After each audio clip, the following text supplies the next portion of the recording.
Hello friends, welcome to Gomati's kitchen. நம்ம இன்னைக்கு பார்க்க போற ரெசிபி பாத்தீங்க அப்படினா மழைக்காலத்துக்கும் குளிர்காலத்துக்கும் ஏத்த மாதிரியான ஒரு ஸ்நாக்ஸ் ரெசிபி தான். இந்த ரெசிபி சேலத்துல பாத்தீங்கன்னா ரொம்ப ஒரு ஃபேமஸான ஸ்ட்ரீட் ஃபுட்டும் கூட. பஜ்ஜி மசால் தான் எப்படி செய்யலாங்கிறத பார்க்க போறோம். நார்மலா பஜ்ஜினாலே எல்லாத்துக்கும் பிடிக்கும் இல்லையா? அந்த பஜ்ஜியில இந்த ஒரு ஸ்பெஷல் மசாலா ஊத்தி நல்லா சூடா சாப்பிட்டீங்க அப்படின்னா செம்மையா இருக்கும். கூடவே நீங்கள் வந்து காஃபி பிரியராக இருந்தீங்கன்னா ஒரு காஃபி சாப்பிட்டீங்கன்னா ரொம்பவே சூப்பராக இருக்கும். நம்மளோட வீடியோவை பாருங்கள், பிடிச்சிருந்தது அப்படின்னா கட்டாயம் ஒரு லைக்கும் கமெண்ட்டும் கொடுங்க. இப்போ நம்ம இந்த ரெசிபி எப்படி செய்யலாங்கிறத பார்க்கலாம்.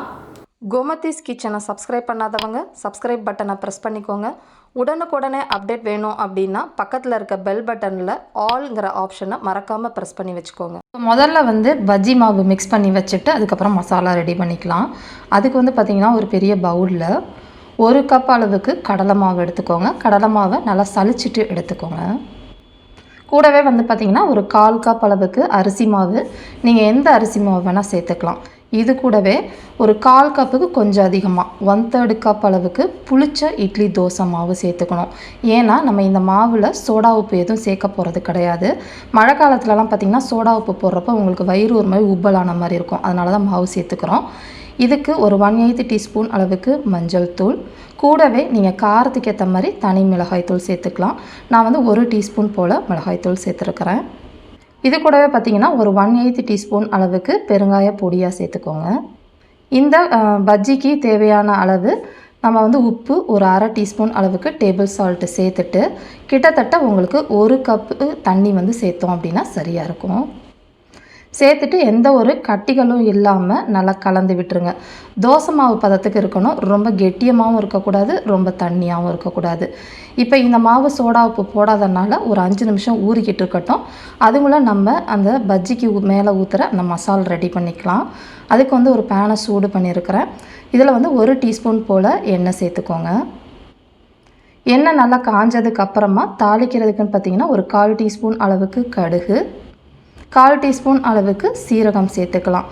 இது கூடவே ஒரு 1/8 டீஸ்பூன் அளவுக்கு பெருங்காய பொடி சேர்த்துட்டு கடுகும் சீரகமும் நல்லா பொரியட்டும்.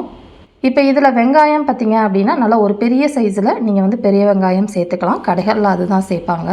நான் வந்து பல்லாரி வெங்காயம் ஒரு 10 வெங்காயத்தை நீளமாக நறுக்கிட்டு இதில் சேர்த்துருக்குறேன். கட் பண்ண வெங்காயம் 1 கப்பும் கூடவே கொஞ்சம் கருவேப்பிலை இலைகளையும் சேர்த்துட்டு மிதமான தீயில் இந்த வெங்காயம் நல்லா ஒரு கண்ணாடி பதம் ஆகிற அளவுக்கு வதக்கிக்கலாம். இப்போ பார்த்தீங்கன்னா இந்தளவு வதங்கிட்டு இருக்கப்ப இதுக்கு காரம் கொஞ்சம் சுள்ளுன்னு இருந்தால் தான் நல்லாயிருக்கும். அதனால் நான் ஒரு 8லேருந்து 9 பச்சை மிளகாய் சேர்த்துருக்குறேன். நீங்கள் காரத்துக்கு ஏற்ற மாதிரி மிளகாய் காரத்துக்கு ஏற்ற மாதிரி நீங்கள் சேர்த்து போட்டு இதிலையே வதக்கிக்கோங்க. அதுக்கப்புறமா இந்த மசாலுக்கு பார்த்திங்கன்னா கட்டாயம் கேரட் சேர்ப்பாங்க. அதனால் பொடியாக நறுக்கினது 1/4 கப் அளவுக்கு கேரட் இதில் சேர்த்துட்டு உங்களுக்கு உருளைக்கிழங்கு ஃப்ளேவர் பிடிக்கும் அப்படின்னா நல்லா வேக வச்சுட்டு மசிச்சுட்டு கூட இதில் சேர்த்துக்கலாம், நல்லாயிருக்கும். எல்லாத்தையுமே இந்த இதுலேயே நல்லா வதக்கிக்கலாம். இது நல்லா வதங்கினதுக்கு அப்புறமா ஒரு 1/2 டீஸ்பூன் அளவுக்கு இஞ்சி பூண்டு விழுது இதில் சேர்த்துட்டு இதனால் ஒரு பச்சை வாசனை போகிற அளவுக்கு நல்லா வதக்கி எடுத்துக்கோங்க. பார்த்திங்கன்னா நல்லா வதங்கினதுக்கு அப்புறமா இந்த மசாலுக்கு தேவையான அளவு உப்பு ஒரு 1/2 டீஸ்பூன் போல் டேபிள் சால்ட்டு சேர்த்து போட்டு வதக்கிக்குவோம். இப்போ இதில் வந்து ஒரு 1/8 டீஸ்பூன் அளவுக்கு மஞ்சள் தூளையும் சேர்த்து போட்டு எல்லாம் நல்லா வதங்கினதுக்கப்புறமா இந்த குழம்பு வந்து கொஞ்சம் நேரம் கொதித்து வேகணும். அதுக்காக நான் இதில் வந்து ஒரு 2.5 கப் அளவுக்கு மெஷரிங் கப்பில் தண்ணி ஊற்றிக்கிறேன். ஊற்றிட்டு இப்போ இந்த பச்சை மிளகா அது போட்டிருக்க கேரட் எல்லாம் வேகிறப்ப தான் அந்த ஃப்ளேவர் உங்களுக்கு நல்லா கிடைக்கும். கேரட்டும் நல்லா வேகணும்.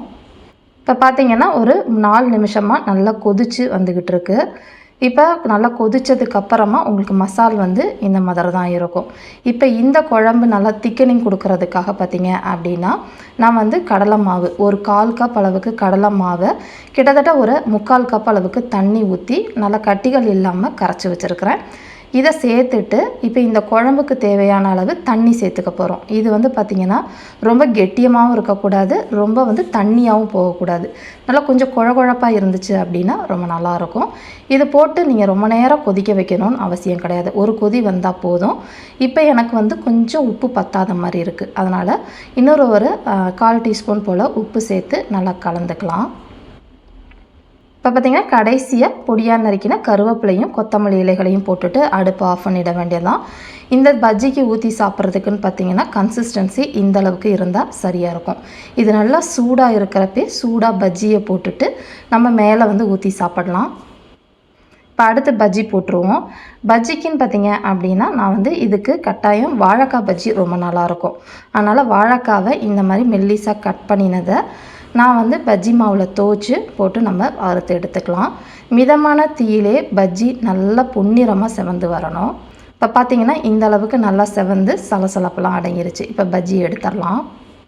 பார்த்திங்கன்னா நம்ம சோடா உப்பு எதுவுமே போடாமல் பஜ்ஜி நல்லா எப்படி பஃபியாக சூப்பராக இருக்குது பாருங்கள். இப்போ இந்த சூட்டோட அந்த மசாலா ஊற்றி நம்ம சாப்பிட்டோம் அப்படின்னா செம்மையாக இருக்கும். ஸோ இதே மாதிரி அளவுகளோட இந்த மழை காலத்தில் இந்த மாதிரி சேலம் ஸ்பெஷல் பஜ்ஜியையும் அதுக்கு மேலே மசாலாவும் ஊற்றி சாப்பிட்டுட்டு எப்படி இருக்குது அப்படிங்கிறத கமெண்ட் பண்ணுங்கள். வீடியோ பிடிச்சிருந்தாலும் கமெண்ட் பண்ணுங்கள், லைக் பண்ணுங்கள். மறக்காமல் கோமதீஸ் கிச்சன் சேனலையும் சப்ஸ்கிரைப் பண்ணி வச்சுக்கோங்க. தேங்க்ஸ் ஃபார் வாட்சிங்.